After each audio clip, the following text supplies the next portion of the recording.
say that out loud to remind Andrea to start that. So if you are not comfortable being recorded, feel free to turn your video off. Or like the notification just said, you are also welcome to leave if you're not comfortable. So again, I'm Azalea. I am the operations director for DREAM, which if you weren't here at the beginning or don't know who we are yet, that's disability rights activism, education, activism, and mentoring. And today we are joined by Kathy Martinez. Kathy is a blind Latina woman and SF State alum and has been working in the disability activism field since the late 1970s, when she began working at disability nonprofits, advocating for people with disabilities to have access to transportation, education, and employment. Since then, Kathy has served as the executive director for the World Institute on Disability, the assistant director of the Office of Disability Employment Policy under the Obama administration, the head of disability and accessibility strategy for Wells Fargo, and is now transitioning, this is, I believe, her first week, into the role of CEO for Disability Rights Advocates, which is the leading national nonprofit disability rights legal center. Kathy, thank you so much for joining us. Are you ready to begin? Totally ready. Hi, guys. All right. Let's see. We got time for the first one. Okay. So for our first question, we wanted to explore a little bit of your background, Kathy. In one interview, you mentioned that you were in college for 13 years. Can you share any advice for those of us who may similarly be in school longer than the current societal norm for college students? Of course. So I started, like a regular person, at 18 when I graduated from high school. And then I met my partner, or my former partner who's passed, Kitty Cohn. And we moved to Mexico and adopted a kid. And, so that was in like 1981. And then we moved back in 84. And we had this young baby. We got our son when he was a day and a half old. And I had this baby, and then I came back to the Bay Area from Mexico. And I just had to work part-time and go to school part-time. And I didn't really graduate till like 1992. I think I have my diploma from SFSU, and I think it's 1992. So, it was like I did it, and I had a kid. I was a disabled person. And I was working part time, and that's just how it all worked out. And I'm glad I got my degree. I have a blind sister, and we are the only two people in our family that got college degrees, and it's primarily because everybody else in my family has blue collar jobs. So it took me forever, but it worked out. Thanks for that. So our next question is, what is the most common, so in DREAM, one of our most common thing that we got within our journey is when should you disclose disabilities to an employer and how?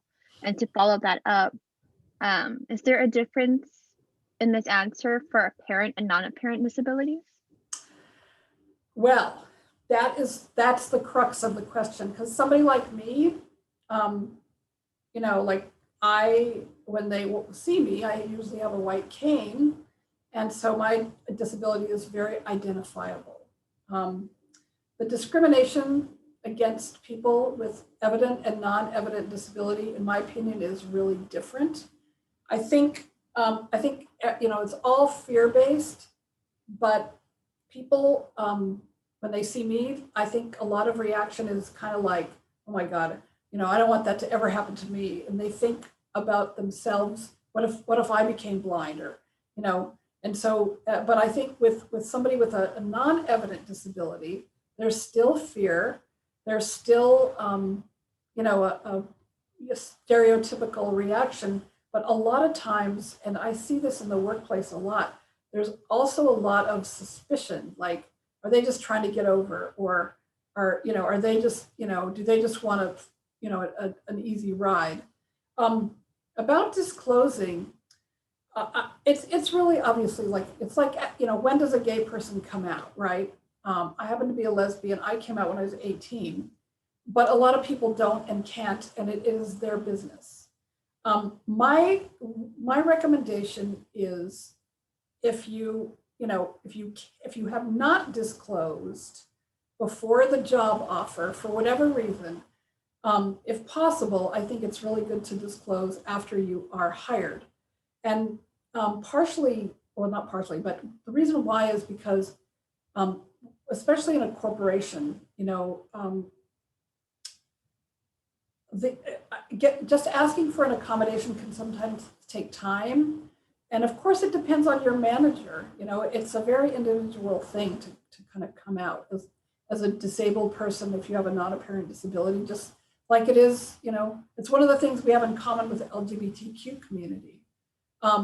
But again, I think it's an individual, you know, decision. Some of us are out just by who we are, you know, we have to disclose. I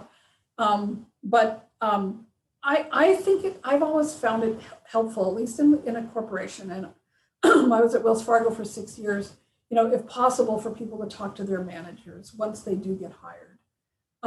If the company has a good disability culture, you know, there are companies that are very good, then I would say it's, you know, it's safe to come out. Like Microsoft is a good example. Wells Fargo is a good example. The culture has changed at Wells Fargo, and it's because of hundreds of people with disabilities who have come out. So what happens is the more people come out as having a disability, the more awareness there is, and the more the culture changes to become more inclusive and more accessible. Great. That was super informative. So our next question is, what are some strategies can a non-disabled ally use to combat ableist attitudes that prevent or hinder their disabled coworkers or employees from advancing in their careers? I think learning, you know, the thing about disability is, we were just talking about this today. My current partner is not disabled, at least not yet, right? She's aging, so she is probably going to age into a disability like most of us. But, you know, when I met her, she had no clue about disability. But, you know, we've been together for 13 years. So being with me has, you know, opened her mind to a different experience, right? So like, she sees how I've gotten frustrated when I have an assignment due and the information I've been given to do it is not accessible. She's been with people, friends of mine in wheelchairs when we can't get into restaurants. We were in DC, and one time my friend had a guide dog, and a restaurant owner would not let us in because of the dog. We're just like, this is against the law. And so I think, you know, I think non-disabled people, I really recommend that you guys mix it up with your various like student union groups. So like at Wells Fargo, we would have like the women's group, or the women's team member network, and the disability team member network get together. And it was, you know, it was just a great, and this is when we could actually like cook and, you know, have potlucks and things like that.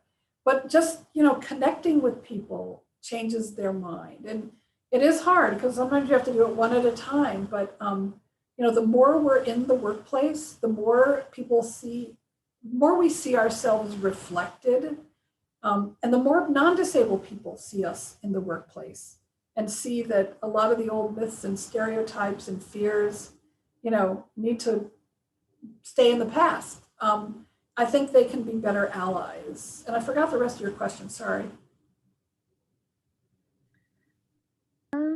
I think you pretty much answered it, unless Okay. unless I'm missing something, Azalea can chime in. But I feel like it's pretty much been answered. Yeah, Okay. you covered it. Cool. And actually, that question leads into our next one. So follow up on that.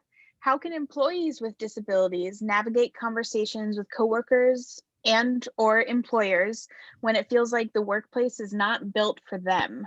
as the disabled employee? Well, let me tell you, most workplaces, even ones that hire people with disabilities, are not built for people with disabilities. You know, we just have to remember we're a work in progress, right? And that's what I tell people, like, nothing is ever perfect.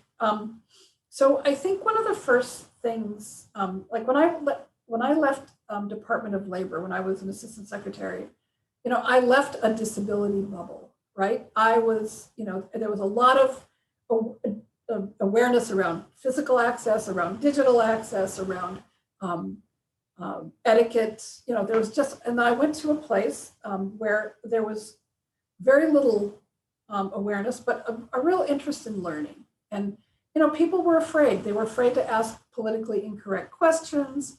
They were afraid to, you know, make a mistake. And you know, and often we get tired of educating people, and I completely understand that. But I found, you know, a group of people who were interested in learning, not only on my watch, but just in general, my team, for example. And they became allies. I mean, they had like religion stronger than me in some cases. So I think we have to just keep, you know, I think we have to be in the private sector. We have to be in the nonprofit sector, in the government sector, and be part of the team. And, you know, and after a while, you just become part of the team, you know, kind of like you do with your disabled friends and colleagues. You're, you know, you're a pain in the ass just like everybody else, but you do great work just like everybody else. And people, I'm not saying they don't see the disability, because that's not good either, right? But you know, I think that when my team discovered what I could offer them, and you know, where I needed help, they were very good about, you know, allowing me to help them, and I was able to assist them, and I had to accept help. I mean, it was a, you know, it was an interdependent effort. So I think disabled people keep applying for jobs, keep getting jobs, you know, in different sectors, and just, you know, be who you are with all your access needs, because the more we are a part of those cultures, the more access will be built in instead of bolted on. Yeah, absolutely. I want to veer off script very briefly. I think we have time for it. I wanted to ask if you could explain a little bit more about the concept of interdependence for us. It's one of my favorites, but would love to hear about it. You bet. So, you know, the fact that disabled people are the only people that need accommodations is crazy. I probably shouldn't use that word, but is not true. Everybody requires an accommodation of some sort. The difference is that the accommodations that the general public uses are standard operating practice, right? So you guys need lights, I don't. You know, some people bring their wheelchairs to work. I need a chair. You know, there's just so many things that people assume. They say, I don't need an accommodation, but, you know, look at all these ergonomic chairs that people are asking for, and, you know, stand-up desks, and the whole working from home concept. We begged corporations to let us work from home. You know, some of us had transportation issues, and now, and they would say, no, you gotta be there, you gotta be there. And now, you know, because of COVID, sadly, but in a way it proved our point that we, you know, that we can work from home. So back to your question about interdependence, the fact is that everybody utilizes accommodations. Ours just aren't standard operating practice, but you know, there were things that I could do well for non-disabled people that they didn't want to do, and I love doing. And then there were things that I couldn't do because of accessibility or because I just hated to do it that they did. So, you know, it's kind of like you work stuff out, and everybody needs help. You know, it's not just people with disabilities. We all, you know, we need a room to pump breast milk, or we need an ergonomic chair, or we need to have a schedule that is, you know, a flexible schedule. If we have, I have a friend who has a mental disability, and he has to, change medication now and again. And so when that happens, he needs to have the flexibility to work. So what we did is how we set his goals is, we would just say, okay, this has to get done, this has to get done, and this has to get done. And then he would just do it, and he would do it. And that's how we evaluated him. Excuse me. That's a great answer. Thank you so much for taking the time for that part too. Our next one is a two-part question. First part, how can we as college students, most of us here are, help ourselves prepare for entering the workforce beyond academic studies? And part two, are there any strategies you would recommend for boosting our self-confidence or self-advocacy skills? Well, first of all, the fact that you guys are organizing DREAM, I think, is amazing. So congratulations. That will help in the fact that you are all really active in this organization and you have roles and you play, you have different tasks. That is very important. So volunteering, getting involved in your community, and I would consider this your community. Internships, obviously, apprenticeships, and just meeting people, getting connected. That is a big part of getting a job. And qualifications, of course, are super important. But in the long run, having connections is always really helpful. I got jobs, most of my jobs because of connections. And I mean, obviously, I had to be qualified, but the person that recommended me for this job, right, was a friend. And the person who recommended me for the Wells Fargo job was somebody who worked at Wells Fargo. I had to prove myself for Wells Fargo. I think I had 17 interviews. So I did get put through the ringer, but everybody does, non-disabled, disabled. So, I think networks are critical. Leadership skills are critical. And I'm always really proud because I think the disability community, we bring a certain level of strategy to the mix that a lot of non-disabled people don't have to think about.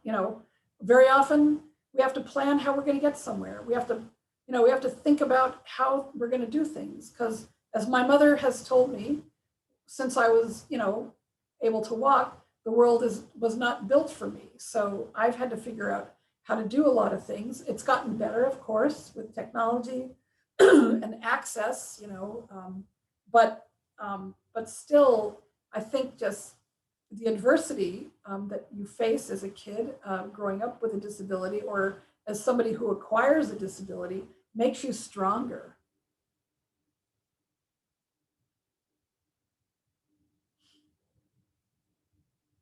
You guys still there? Yeah, we're Sorry, still we're here. I was just waiting for Kat to jump in. Okay. So thank you for answering our serious questions about this. So now we're gonna throw in a few fun, quirky questions, and if the audience wants to jump in and ask questions, please feel free. Or you can write in the chat or jump in and turn on your mic. So the first question we want to ask you is, what are some fictional novel genres that you enjoy during your free time? Well, I like to read. I read when I'm riding my bike, my stationary bike. So I like historical fiction. So I just finished this book called The Vanishing Half. I don't know if you guys have heard of it, but and I like learning about people. So I read bios and memoirs, but yeah, definitely historical fiction. And bios and memoirs. And what else do I read? Well, I read a business book sometimes. Like to prepare for my job interview, I had to read a bunch of leadership books.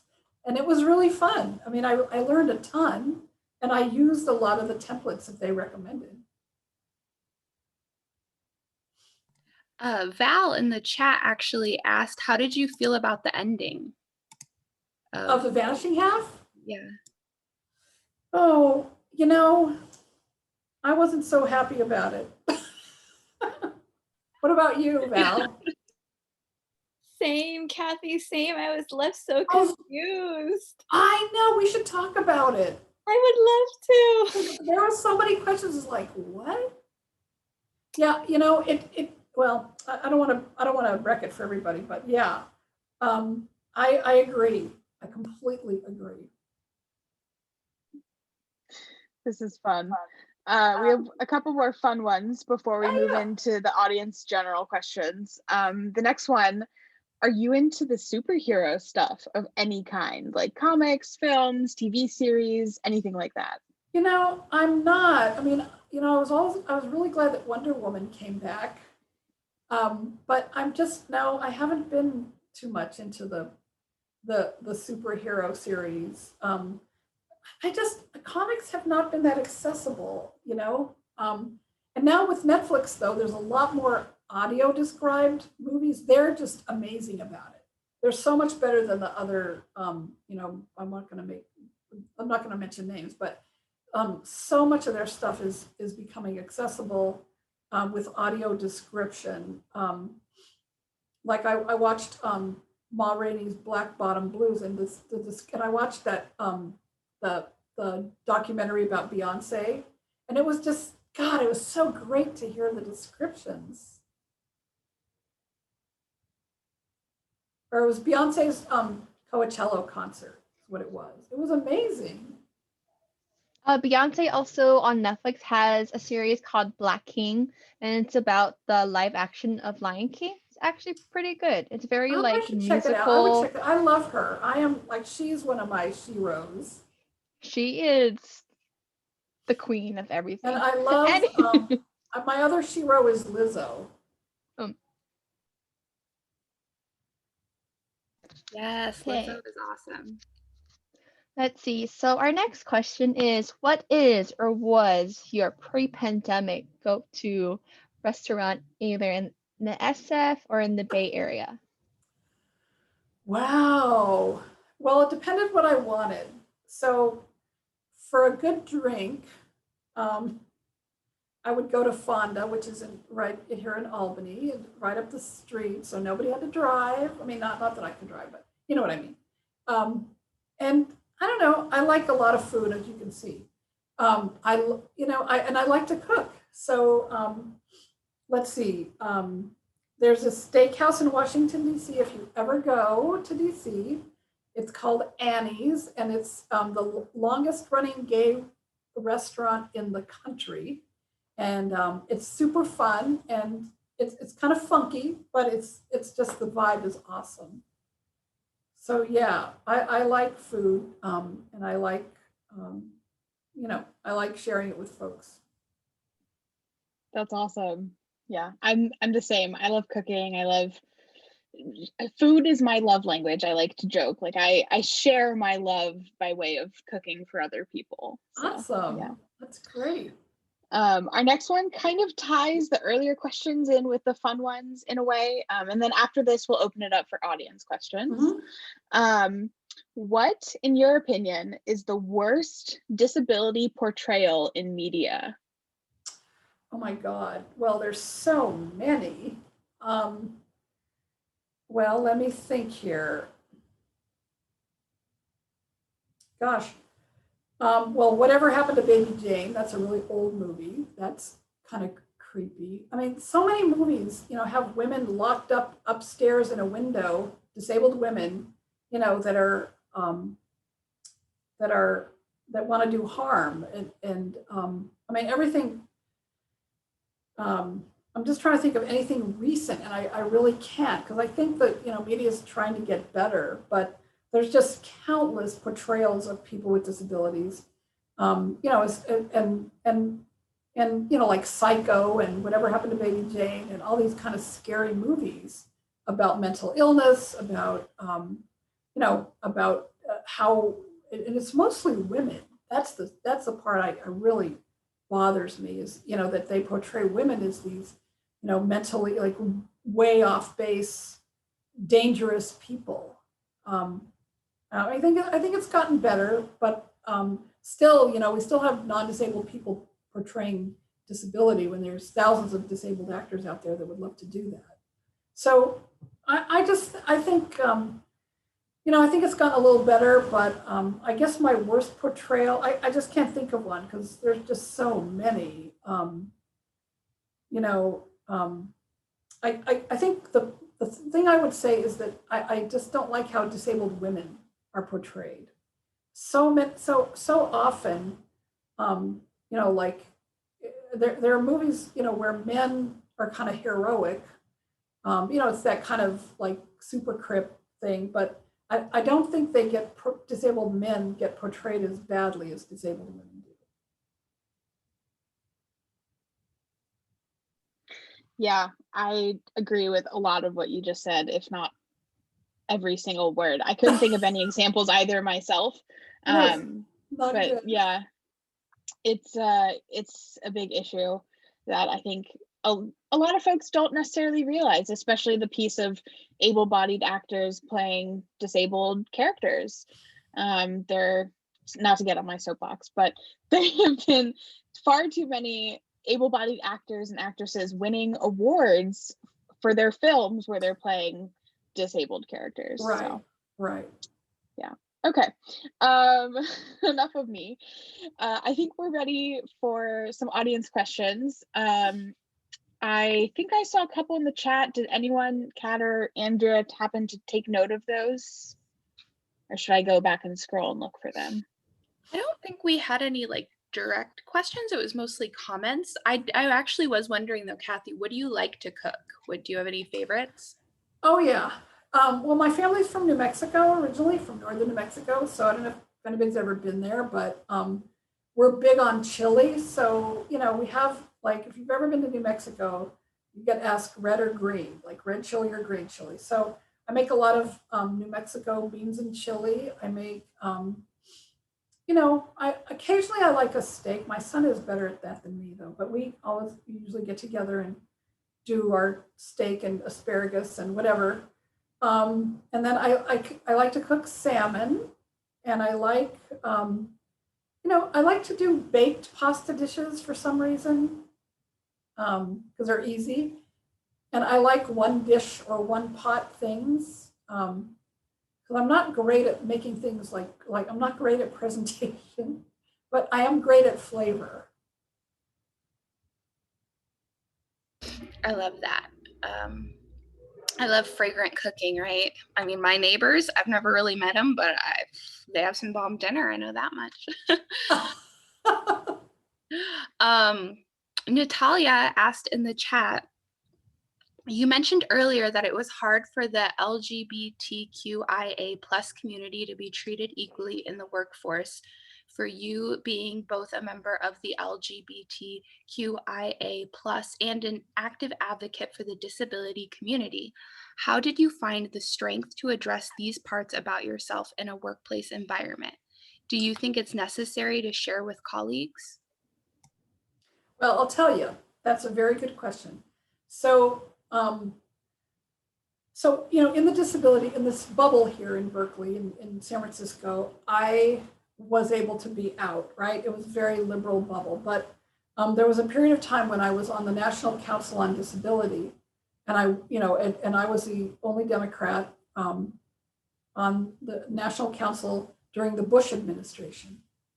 And and if you ever get on these councils, you get, your whole life is turned inside out. The FBI interviewed like 20 people that I knew, came to my house, looked at every bank account, they look at everything. So the FBI, person said, so, what's the situation with your roommate? I said, we're lovers, we're partners. And so that, they put it on the floor, they let the Bush administration know, and so they called and they said, well, we're really interested in having you, but we know you're gay, and we just want to ask you, like, are you really out? Are you blah, blah, blah? And I said, look, I have a lot of, there's a lot of facets to me, and being gay happens to be one of them. I said, but, I'm not going to lie about it. If somebody asks me directly, if, you know, if the person who is my partner, I'm not going to lie. And I said, but I'm not going to also shake your hand and say, hi, I'm queer, I'm Kathy Martinez, I'm a lesbian, you know, Latinx drum player who loves green chili. You know, I mean, I'm not going to do that, but I'm also not going to lie. And they said, okay, that's fine. So I have been, that's the only time that an employer, because they were my employer, you know, it was a board, ever brought it up. But, you know, when I went to the Department of Labor, I was able to be out. Both secretaries were super supportive. And then Wells Fargo, of course, you know, being based in San Francisco, was one of the first companies to really support the LGBTQIA plus community during the whole AIDS crisis. So I think I've been really lucky in my life that I've been able to bring my whole self to work.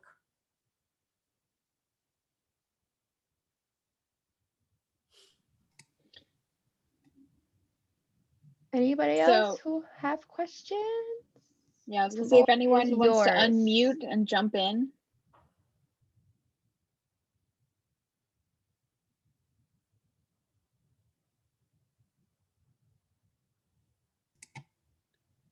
Well, I guess that'll be me then.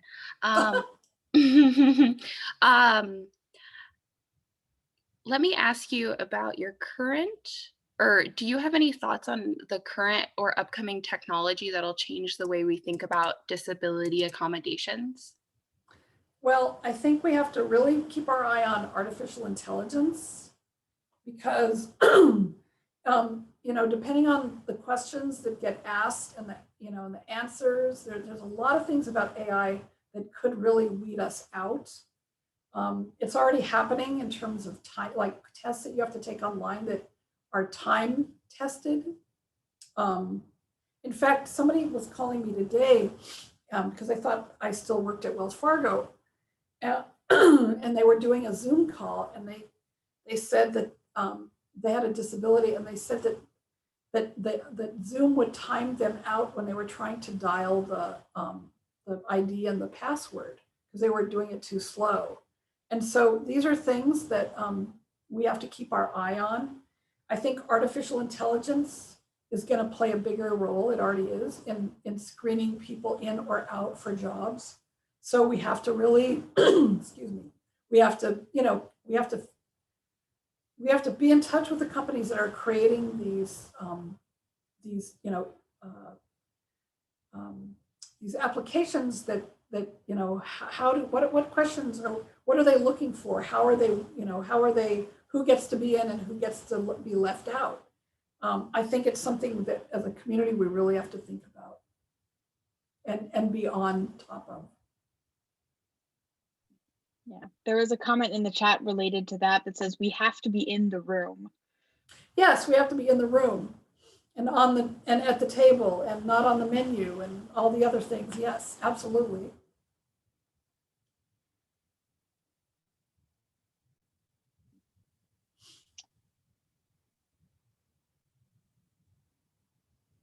I can also jump in with another one, but I want to leave the floor open. I'll do a few more seconds of awkward silence in case someone else is gathering up the courage to jump in.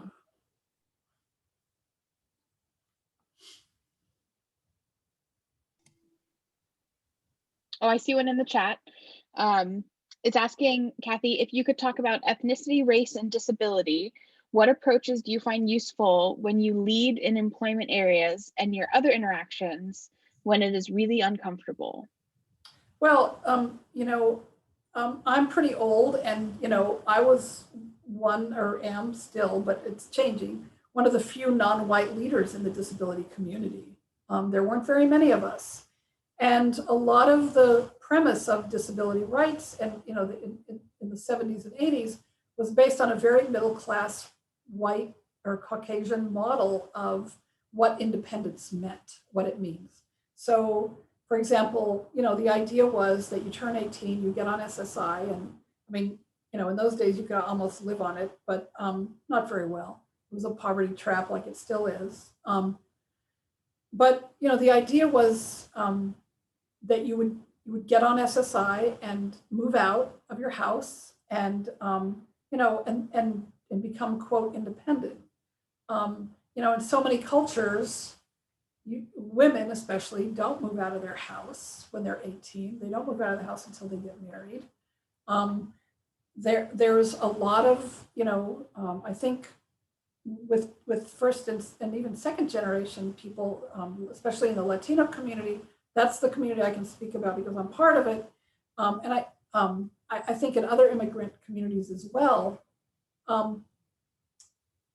you know, the whole concept of personal care services can get very complicated because, you know, in the Latino culture, we tend to, our families, you know, tend to be very closed in some situations about disability.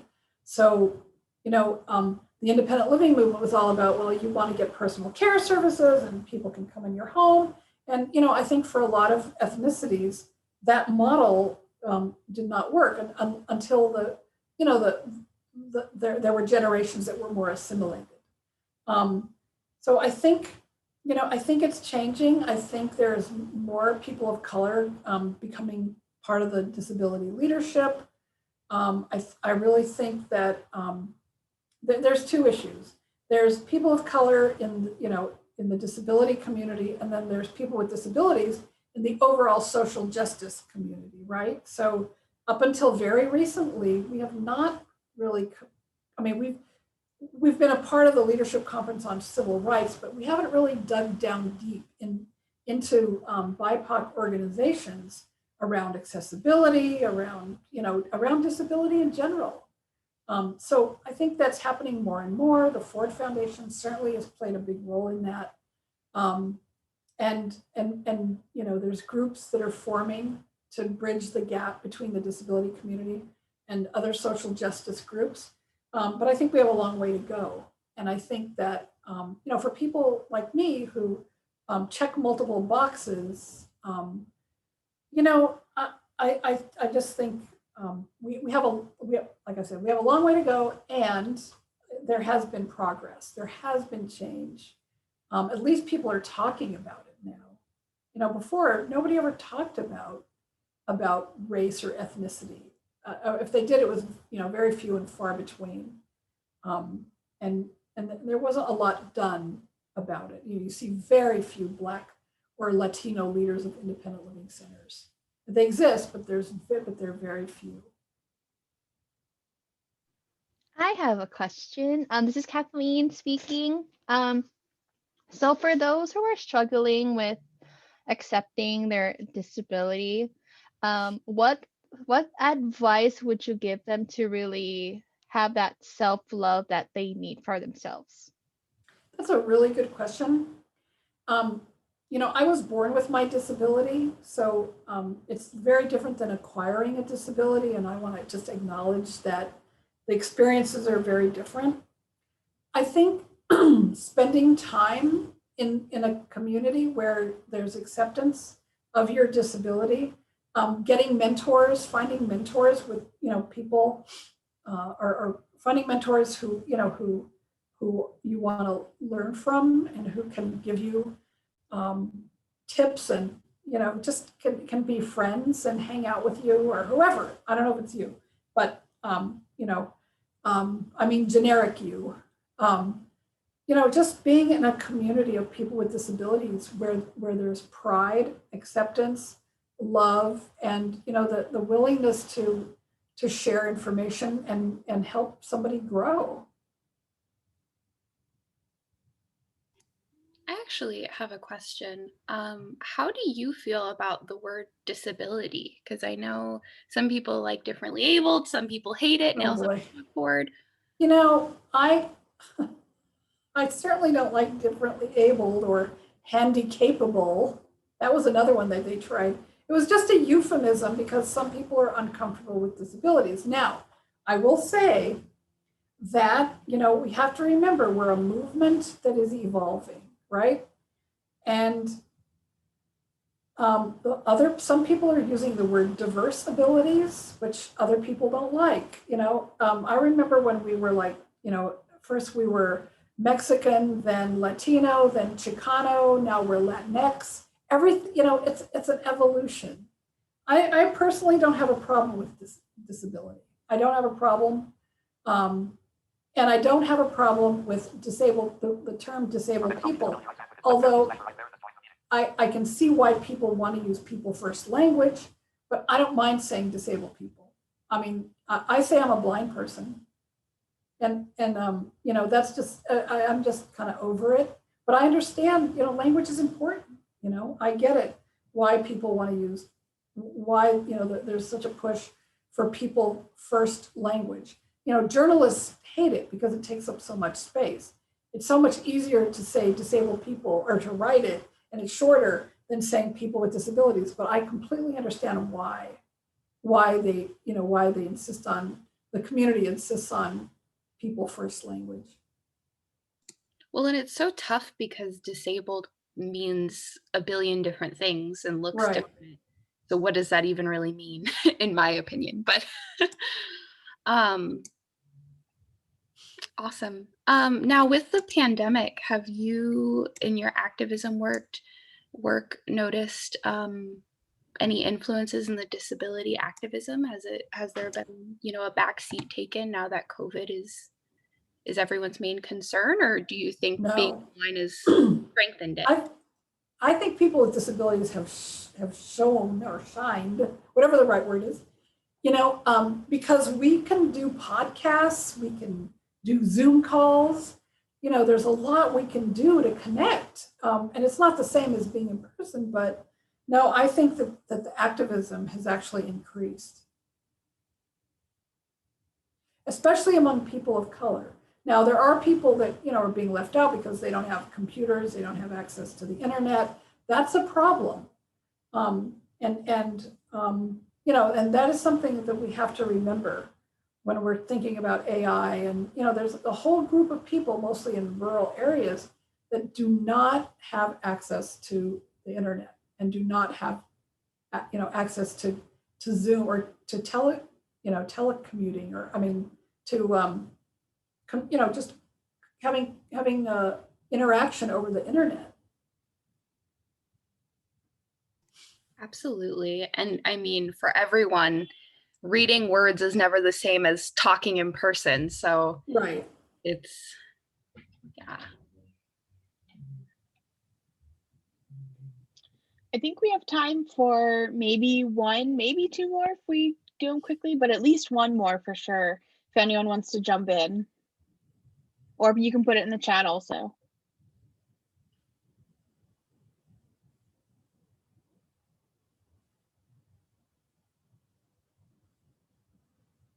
I'm playing the awkward silence game, so.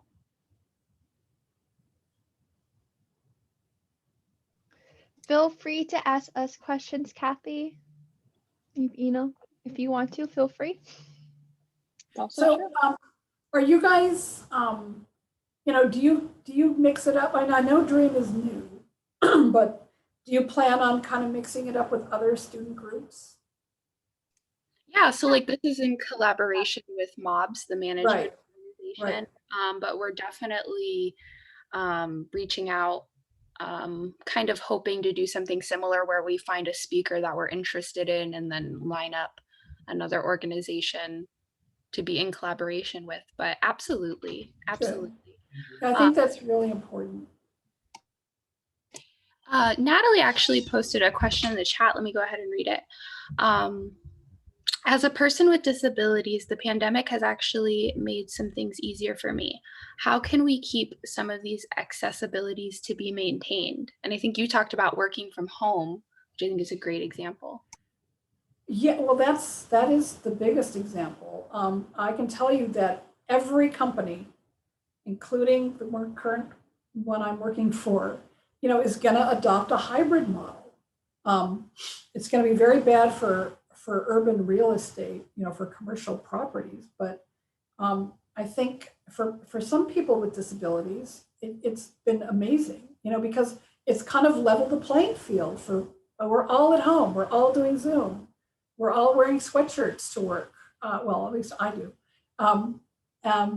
But, I think I think companies realize that, well, first of all, the private companies care about their shareholders.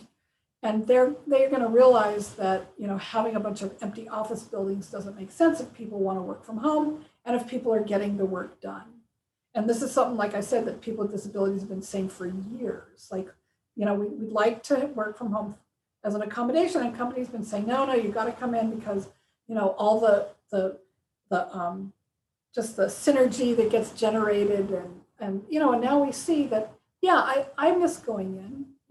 If I could choose, I'd probably go in 2 or 3 days a week. But having the option to be able to work from home and get as much done, actually, I'd probably get more done. So the question is, like, are we working from home or are we living at work? That's another question, right? That's actually a really great question. How have you maintained a work-life balance now working from home? It's been really hard. I just like don't answer my phone. And I mean, we can choose to do that. I know it's hard. I tell my son that. I know it is hard, but you don't have to answer every call. If you feel like when I, ride my bike, or when I'm reading, or excuse me, you just have to tune out. You got to do stuff for yourself, or you'll never be able to, be good for other people. You really do. And boundaries are critical. The only way I think I can give is if I have boundaries. I love that. I mean, boundaries are always important. They're good. And then we had another question in the Best chat. lover. Right. Could Kathy talk about some of the other things that are most helpful about this generation of current university students that might help achieve as they graduate and join career positions and salaries? Sorry, I just want to real quick correct. It says most hopeful. Wait, say it again. Thank you. The full question, sorry, I'm just going to reread it. Could you talk about some of the other things you are most hopeful about that this generation of current university students might help achieve as they graduate and join career positions and salaries? Well, okay, I have a lot to say about that. And this, I have another call. So the deal is, like, I, am really old. I'm 62 years old. Everybody at Wells Fargo that I worked with was like 20 or 30 years younger than me. It was a blast. First of all, I think that so many of you guys are so, fun and smart, and just because, I don't know, just super smart, super fun, willing to try most things. And I'm just hopeful. I think that there's a lot of really brilliant young women and men out there that are, going to take the reins, that are taking the reins, and they're doing it in a very young. And I think that the thing that's so great is that, when I grew up, people had very different expectations about people with disabilities. But I think in these younger generations, anybody born after 1990, I guess, when the ADA was passed, I think the expectations have changed. And a lot of your non-disabled peers have seen people in their schools. So they believe that people with disabilities can participate, right? And have something to contribute.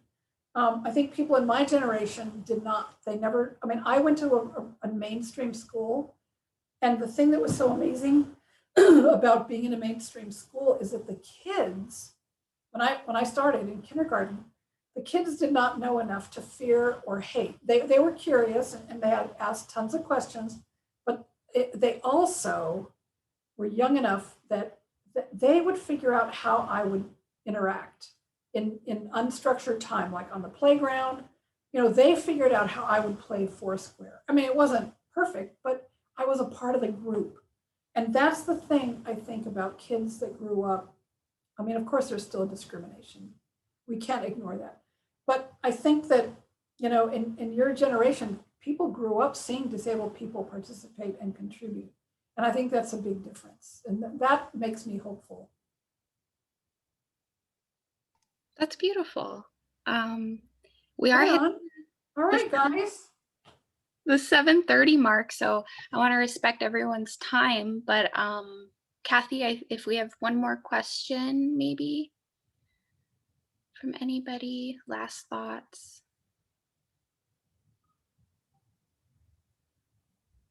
Okay, well, I'm going to stay on. Oh, Nancy asked in the chat, jumping back to technology, what innovations are you most hopeful to see in the future? Self-driving cars that blind people can go to. That, you know, like I can just call up a car, it'll come, take me where I need to go, and then it will go pick up somebody else. And you know, the whole idea about self-driving cars is that, well, I mean, you know, they'll be driving themselves, right? So it's going to really change, like, you know, what are we going to do with things like parking lots? Like, because these cars will be moving all the time. It's not like they're going to, I mean, if they park, they're going to park for very short periods of time, right? So the idea is that, you know, they would come and get me, and they would take me where I'm going, and then they would go get you, and then, you know, they would be constantly in use, kind of like an airplane. So I don't know. I don't know if I'll live that long to see self-driving cars, but I think it's fascinating.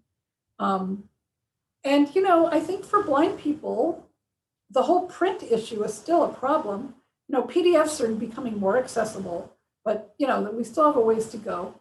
And then a lot of the technology that's developed still views accessibility as kind of an add-on. It's changing. You know, like Apple, for example, the iPhone is so accessible to so many different disabilities. But like, you know, take something like Teams.